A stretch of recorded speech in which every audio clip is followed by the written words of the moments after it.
जय श्री कृष्ण मित्रों।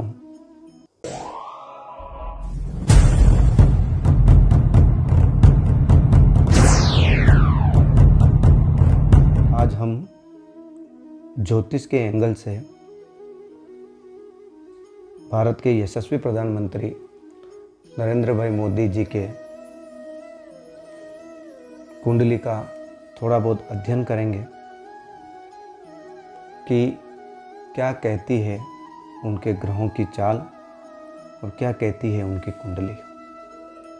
ये हम जानेंगे आज मित्रों ज्योतिष के माध्यम से। मित्रों, आपके सामने ये जो बोर्ड है, इस बोर्ड पर नरेंद्र मोदी जी की लग्न कुंडली बनी हुई है, लग्न चार्ट बना हुआ है। 17 सितंबर 1950 को दोपहर 12:09 पर हमारे यशस्वी प्रधानमंत्री जी का जन्म हुआ था और जन्म स्थान वडनगर गुजरात में था। आज की तारीख में उनको दशा मंगल की चल रही है जो कि 27 तक चलेगी और अंतर्दशा शनि की चल रही है और उसके बाद में बुध की आएगी। यह जो लग्न चार्ट बना हुआ है मित्रों, इस लग्न चार्ट के अनुसार उनका जो लग्न बनता है वह वृश्चिक लग्न बनता है और वह 16 डिग्री 19 कला का बनता है, यानी कि मजबूत अवस्था का। इसके साथ ही मित्रों उनकी जो राशि बनती है वह भी वृश्चिक राशि ही बनती है, यानी कि लग्न जल तत्व का और राशि भी जल तत्व की, और उसी में जल तत्व का ग्रह चंद्रमा विद्यमान है। इस राशि के स्वामी मंगल के साथ युति बनाकर मित्रों इस कुंडली में एक एक ग्रह का थोड़ा सा हम जान लेंगे कि वह ग्रह मोदी जी की कुंडली में कैसा क्या प्रभाव दे रहे हैं। ज़्यादा लंबा चौड़ा बात नहीं करेंगे क्योंकि विश्लेषण जितना किया जाए उतना कम है, लेकिन थोड़ा बताने का मैं प्रयास करूंगा मित्रों। अब सबसे पहले मित्रों अगर हम देखें सूर्य, मोदी जी की कुंडली में सूर्य मित्रों 10वें भाव के स्वामी हैं और वह जाकर बैठे हुए हैं एकादश भाव में। अपने घर से वह दूसरे भाव में बैठे हुए हैं और यहाँ पर वह बुध की राशि में बैठे हुए हैं और बुध के साथ युति बनाकर बैठे हुए हैं, जिसको हम बोलते हैं बुधादित्य योग। तो यहाँ पर वह बैठे हुए, अब यहाँ पर सूर्य बैठे हुए हैं तो वह इनको ज़बरदस्त बुद्धिमान एवं कुशल प्रशासक बनाएंगे, क्योंकि यहीं से उनकी 7वीं दृष्टि जो पड़ रही है वह 5वें भाव पर पड़ रही है, जो कि बुद्धि का भाव कहा जाता है, ज्ञान का भाव कहा जाता है। चंद्रमा मित्रों इनकी कुंडली में भाग्य भाव के स्वामी हैं और वह भाग्य भाव के स्वामी हैं 9वें भाव के स्वामी। तो भाग्य भाव का स्वामी जब लग्न से संबंध बनाएगा तो इनको जन्मजात भाग्यशाली बना देगा। ऐसा व्यक्ति जो होता है तो ऐसे व्यक्ति का व्यक्तित्व मानवीय संवेदनाओं से परिपूर्ण हो जाता है। वह एक समझदार व्यक्तित्व वाला व्यक्ति होता है, उसकी सोच काफ़ी उन्नत होती है। मंगल के साथ युति होने से एक तेजस्वी व्यक्तित्व को धार देने का कार्य करते हैं। मंगल वहाँ पर चंद्र के साथ युति बनाकर, चंद्रमा यहाँ पर केंद्र त्रिकोण राजयोग लगाकर बैठे हुए हैं। और इसके बाद में अगर हम मंगल को देखें तो मंगल वहीं पर विद्यमान है लग्न में ही, और लग्न में विद्यमान होकर वह रोचक नामक पंच महापुरुष राजयोग बनाते हैं। इस रोचक नामक पंच महापुरुष राजयोग से वह जबरदस्त पराक्रमी व्यक्तित्व, लीडर व साहसी व्यक्तित्व प्रदान कर देते हैं। व्यक्ति चंद्र की युति साथ में होने के कारण यहाँ पर सोच समझकर बोल्ड फैसले लेने वाला होता है। चंद्रमा के कारण जो ज़्यादा भावुकता आ रही है उसको मंगल की युति के कारण यहाँ पर बैलेंस करने का भी काम करते हैं। एक अच्छे राजनीतिज्ञ रणनीतिज्ञ एवं कूटनीतिज्ञ व्यक्तित्व वाला व्यक्ति माना जाता है इस प्रकार की युति बनने पर। तो यह सब गुण हम मोदी जी में देख सकते हैं। बुद्ध को अगर हम देखें मित्रों, तो आध्यात्मिकता के बौद्धिक स्तर को बढ़ा देना एवं उसका उपयोग सूर्य की युति से एक राजा के रूप में करना। केतु साथ में होने से सांसारिक रूपी सुखों को मोक्ष की ओर अग्रसर कर देना, लेकिन यह व्यक्तिगत जो होगा, मोक्ष की ओर अग्रसर होना एक व्यक्तिगत काम होता है, लेकिन उसको सामाजिक रूप से व्यक्तिगत जो आध्यात्मिक या ब्रह्मचर्य की बात है उसको समाज के हित में लगा देना, राष्ट्र हित में लगा देना, उसका उपयोग कर लेना। यह उनकी इनकम है, यही उनकी इनकम है, क्योंकि इनकम भाव का स्वामी इनकम भाव में बैठा हुआ है और यह उनकी इनकम है। और उस अपनी इस इनकम को वह राष्ट्र की इनकम को बढ़ाने में लग जाते हैं। आज भारत जो 5 ट्रिलियन की तरफ बढ़ रहा है, तो उसके पीछे कहीं न कहीं मोदी जी का बहुत बड़ा हाथ है। गुरु को अगर हम देखें मित्रों, तो यह क्या करेंगे, यह यहाँ पर जो बैठे हुए हैं ज्ञान भाव और धन भाव के स्वामी होकर सुख भाव में बैठे हुए, अपने घर से द्विद्वादश का संबंध लगाकर बैठे हुए हैं। बौद्धिक स्तर एवं वाणी से जनता से कनेक्ट होना, ये इनको अच्छे से अच्छे से जानते हैं। जनता के बीच में धारा प्रवाह बोलना बिना चुके बिना रुके, बुद्धि का पूर्ण उपयोग अपनी वाणी में करना, क्योंकि शुक्र से दृष्ट भी हैं जो कि समाज में बड़े स्तर पर प्रसिद्धि देते हैं। तो शनि से दृष्ट होने से ये अपने ऊपर, अपनी वाणी पर और अपने बौद्धिक स्तर पर पूर्ण नियंत्रण रखने वाले होते हैं। यानी कि मैं ये देखूं मित्रों कि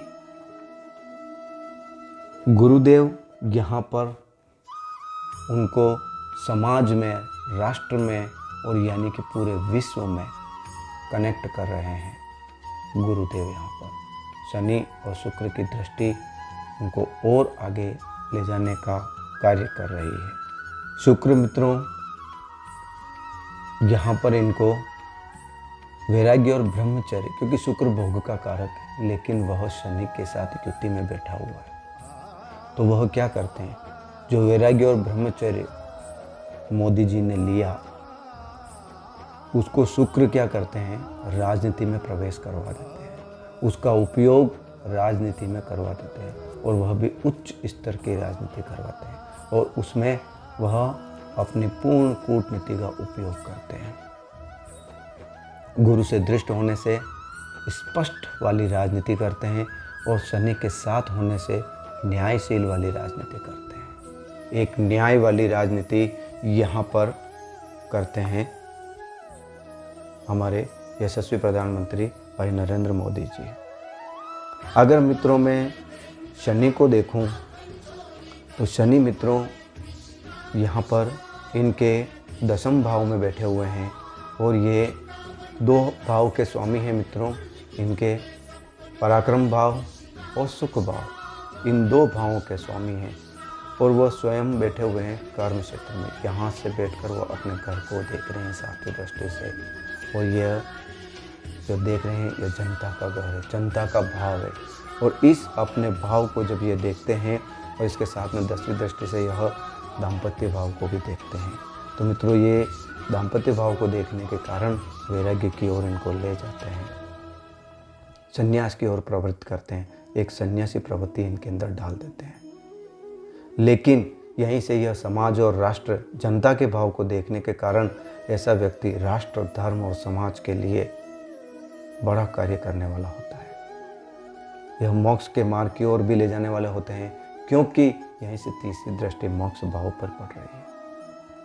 अपने ऊपर पूर्ण नियंत्रण और संयमित होकर जीवन जीना, यह इनको अच्छे से शनिदेव सिखा देते हैं। समाज में प्रसिद्धि करवाते हैं अपने निर्णयों से, अपने व्यवहार से और अपनी कार्यशैली से। राहु मित्रों इनके ज्ञान भाव में बैठे हुए हैं और पापग्रह मित्रों, लेकिन जब ये पापग्रह हैं तो पापग्रह ज्ञान भाव में बहुत ज़बरदस्त फल देते हैं मित्रों। इस भाव के स्तर को बढ़ा देंगे, यानी कि इनके ज्ञान को, इनके बौद्धिक स्तर को कई गुना बढ़ा देंगे। और सबसे बड़ी चीज़ है राहु है टेक्नोलॉजी। तो नरेंद्र भाई मोदी जी भरपूर टेक्नोलॉजी का उपयोग करेंगे। गैजेट व टेक्नोलॉजी के साथ उसके प्रति पूर्ण आकर्षण की भावना इनमें रहती है। अध्यात्म के साथ साथ यह टेक्नोलॉजी को भी हर जगह अप्लाई करने वाले होंगे। हाँ, यह संतान का घर भी है, तो कहीं न कहीं संतान से दूरी या अनिच्छा का भाव भी यह इनके अंदर जगाने वाले होते हैं। यहाँ राहु मित्रों बहुत अच्छा इनको रिजल्ट देंगे। इनके बौद्धिक कौशल को, बौद्धिक स्तर को काफ़ी बढ़ा देने वाले होंगे। केतु मित्रों एकादश भाव में बैठे हुए हैं और एकादश भाव में मित्रों किसी भी विषय या कार्य को अलग नज़रिए से देखना और उसमें जो सबसे श्रेष्ठ है वह करना, ऐसा नज़रिया केतु प्रदान कर देंगे। एकांत में मनन करना, चिंतन करना और उससे अपने बौद्धिक स्तर को बढ़ाना, मोक्ष के मार्ग की ओर अग्रसर होना, ये काम भी मित्रों यहाँ पर इनको केतु करवाने वाले होंगे। अब मित्रों मैं देखूं मित्रों कि नरेंद्र भाई मोदी जी की D9 चार्ट यानी कि नवमांश और इनका लग्न चार्ट D1 से मित्रों मैं देखूं कि धर्म, अर्थ, काम और मोक्ष, अगर इसमें मैं देखूं मित्रों तो यहाँ पर अर्थ और काम के 4 ग्रह आ रहे हैं, लेकिन धर्म और मोक्ष के 6 ग्रह आ रहे हैं। तो यानी कि नरेंद्र भाई मोदी जी धर्म और मोक्ष के रास्ते पर चलने वाले होंगे, धर्म के रास्ते पर चलने वाले होंगे। लेकिन D9 जो चार्ट है उसमें क्या स्थिति बन रही है मित्रों, उसमें भी 4 ग्रह अर्थ और काम को दर्शा रहे हैं, लेकिन 6 ग्रह धर्म और मोक्ष को दर्शा रहे हैं। तो मित्रों यहाँ पर मैं स्पष्ट कहूँगा कि मोदी जी जीवन भर धर्म और मोक्ष, राष्ट्र धर्म के लिए काम करते रहेंगे। मित्रों यहाँ पर मैं देखूं कि सूर्य 0 डिग्री पर है, बुध 0 डिग्री पर है, मंगल 0 डिग्री पर है। इनके श्रेष्ठ ग्रह जो लगभग 0 डिग्री पर है, भाग्य का स्वामी चंद्रमा 9 डिग्री पर हैं, गुरु 6 डिग्री पर है मित्रों, और शनि 29 डिग्री पर है। मित्रों डिग्री कम होने के कारण ग्रह कमज़ोर हो जाता है, लेकिन नरेंद्र भाई मोदी जी ने साधु संतों के सानिध्य से, तपस्या से, ब्रह्मचर्य से और नियमित पूजा पाठ, ध्यान, योग से इन ग्रहों को भी मजबूत कर लिया है। क्योंकि ये ग्रह उनके जन्म के समय थे, बाद में उन्होंने अपने आचरण और अपने व्यवहार से और अपने क्रियाकलापों से उन ग्रहों को मजबूत किया है, उनमें बदलाव लाए हैं। यह कार्य नरेंद्र भाई मोदी ने किया है। मित्रों 1967 में नरेंद्र भाई मोदी जी राष्ट्रीय स्वयंसेवक संघ से जुड़े थे, RSS से जुड़े थे। उस समय नरेंद्र भाई मोदी जी को जो दशा चल रही थी वह बुद्ध की दशा चल रही थी, और उसमें अंतरदशा जो चल रही थी मित्रों वह शुक्र और सूर्य की चल रही थी। तो ये देख लीजिए कि सूर्य और शुक्र की अंतरदशा होने से और बुध और सूर्य की युति होने से एक तरीके से आज जो भारतीय राजनीति में यह एक ध्रुव तारे की तरह हीरा चमक रहा है, वह उसका आगाज़ उस समय ही हो गया था। 1974 में इन्होंने नवनिर्माण आंदोलन में हिस्सा लिया था मित्रों। उस समय बुद्ध की दशा में इनकी अंतरदशा गुरु की चल रही थी। देखिए जनता के भाव से जुड़े थे, जनता के भाव में ही गुरु बैठे हुए हैं। 1980 में गुजरात भाजपा इकाई से जुड़े और उस समय जो इनकी दशा चल रही थी वह केतु की चल रही थी और अंतर्दशा चंद्र और मंगल की चल रही थी और उसमें थोड़ा राहु भी था। अब समय क्या था वो एग्जैक्ट तो मुझे याद नहीं, लेकिन दशा चंद्र से मंगल और राहु की चल रही थी। फिर वही कनेक्टिविटी 1989 में ही पिता का देहावसान होना, 1989 में पिता का देहावसान हुआ था इनके।